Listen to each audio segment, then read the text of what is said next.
Kita beralih ke informasi lainnya, pemirsa. Memasuki hari ketiga pasca gempa magnitudo 6,1, ribuan pengungsi masih bertahan di tenda pengungsian di halaman kantor Bupati Pasaman Barat, Sumatera Barat. Sedikitnya 10 tenda besar didirikan Pemkab untuk menampung warga. Korban gempa mengaku terpaksa bertahan di tenda pengungsian karena rumah mereka rusak akibat gempa kemarin. Sementara itu, berdasarkan data pemerintah Kabupaten Pasaman Barat, gempa mengakibatkan sedikitnya 4 orang meninggal dunia dan 67 korban terluka. Gempa juga membuat 2.000 rumah warga rusak. Saat ini para pengungsi yang tersebar di 35 titik membutuhkan bantuan berupa sembako dan juga selimut.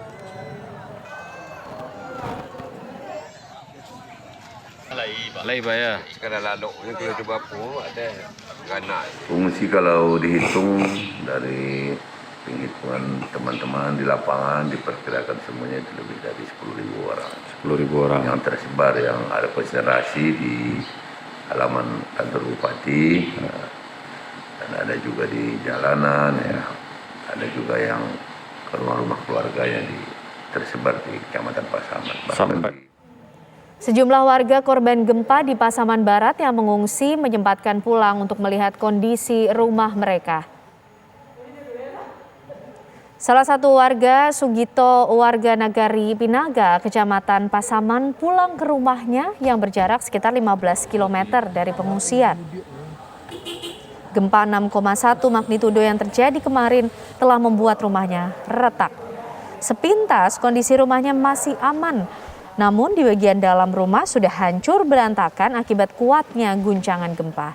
Sugito masih tidak tahu bagaimana memulai hidup baru pasca bencana. Saat ini Sugito bersama ribuan warga lainnya mengungsi di halaman kantor Bupati Pasaman Barat.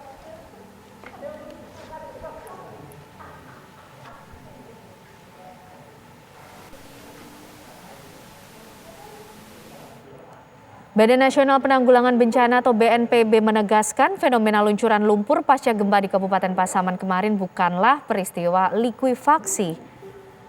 Fenomena likuifaksi sendiri terjadi ketika tanah kehilangan kekuatannya akibat adanya getaran gempa bumi sehingga membuat tanah yang padat berubah menjadi cair.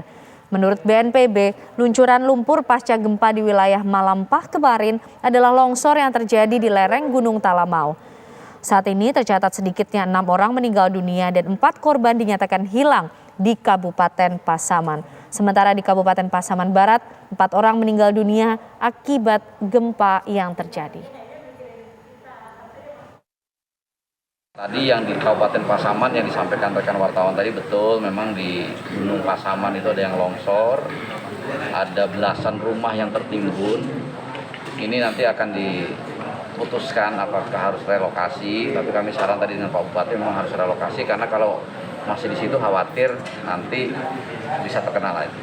Dan kemudian tadi juga kita sudah pastikan bahwa di sekitar longsoran itu sudah aman, artinya sudah tidak ada lagi masyarakat yang di situ. Mereka sudah dikosongkan walaupun rumah-rumah yang tidak terkena dampak tapi orangnya sudah tidak ada.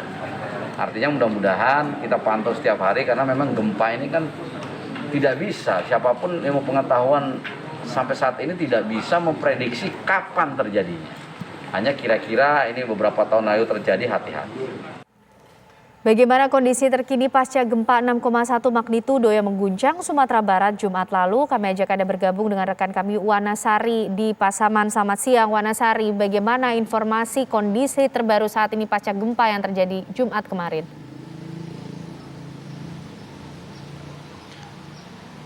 Iya, selamat siang Ken Ada dan pemirsa terkait dengan update gempa yang terjadi di Kabupaten Pasaman bahwa sejauh ini tim SAR gabungan sedang memfokuskan untuk pencarian warga yang dinyatakan hilang saat longsor terjadi di hulu sungai.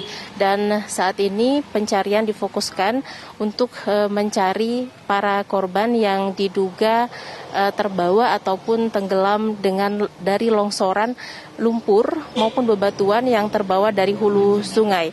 Dan terkait pasca longsor yang terjadi beberapa saat setelah gempa Pasaman dengan kekuatan 6,1 skala Richter, praktis seluruh warga yang tadinya tinggal di dekat sungai saat ini juga sudah dievakuasi dan rumah-rumah mereka juga sudah dikosongkan karena mengantisipasi bila terjadi longsor susuran ataupun bila terjadi hujan lebat, maka material longsor seperti lumpur, bebatuan maupun kayu gelondongan yang masih menumpuk di hulu sungai hingga di bantaran sungai ini berpotensi terjadi longsor susuran.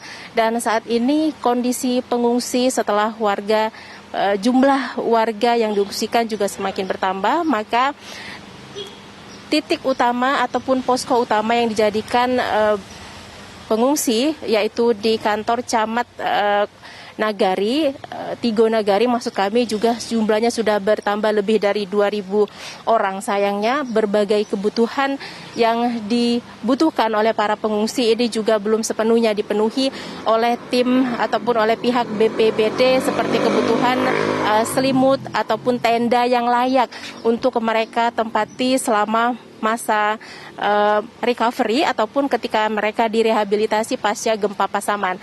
Warga yang memilih untuk meninggalkan rumahnya meskipun kondisi kerusakannya tidak terlalu parah, mereka memilih untuk tetap mengungsi karena mengantisipasi bila terjadi gempa susulan dan seluruh harta benda ataupun benda-benda yang menjadi yang terkena dampak gempa ini juga tidak bisa diselamatkan oleh warga sehingga yang mereka bawa hanya baju di badan, kemudian beberapa potong pakaian yang masih bisa mereka selamatkan dari puing-puing gempa. Begitu Kianana yang dapat kami kabarkan dari Kabupaten Pasaman. Saya kembalikan ke Anda. Terima kasih Wana Sari informasinya dari Pasaman. Selamat kembali bertugas, tetap berhati-hati di sana. Selamat siang.